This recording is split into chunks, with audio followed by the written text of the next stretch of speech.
emocionale ose pa mundësin për me i shprej emocionet e ti përmes të folënës, i bën me reagime emocionale dhe i transferon të tjetëri, diçka që nuk mundet vetë me përpunu, me procesu si emocion. Por në rastet kur ka fëmijë në atë familje dhe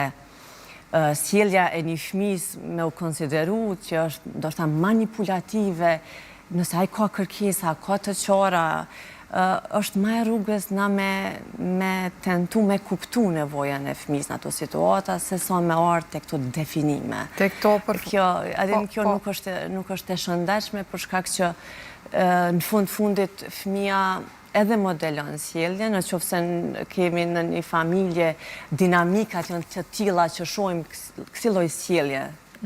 ndaj anëtarëve të familjes, na nuk është që nuk kemi me prit që ai fëmijë edhe ka me e normalizu sjelljen e tillë,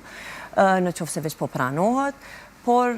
jo domosdoshmërisht çdo kërkesë e fëmijës ose e qarë ose sjellje që na nuk po e kuptojmë duhet me e ndërlidh me pjesën sikur të tritur që është din me manipulu. Ka shumë prind që edhe neglizhojnë situata tilla, po më mirë themi ndoshta edhe i injorojnë këto kërkesa të fëmijëve duke i cilësuar pikërisht si manipulim. Çfarë ndikimi më pas mund të ketë pikërisht ky injorim tek fëmijët? Dhe nuk e bie që prindrit këtë rast janë duke manipuluar pikërisht me situatën që po shkaktohet në mes? Mund të themi që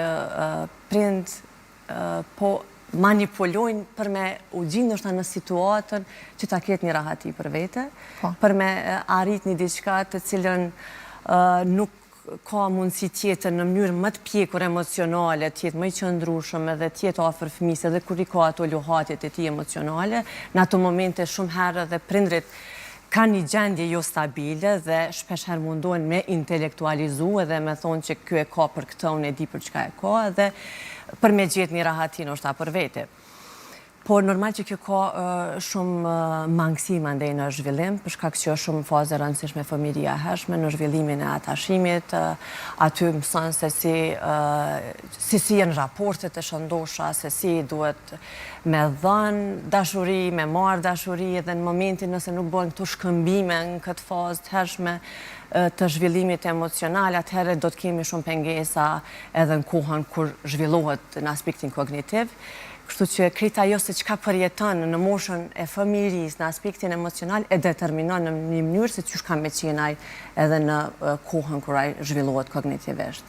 Dhe ka një lloj, po themi, personave që ndoshta bin gjithmonë prej manipulimeve. Çfarë do të thotë tani kjo për këta persona të cilët në një forme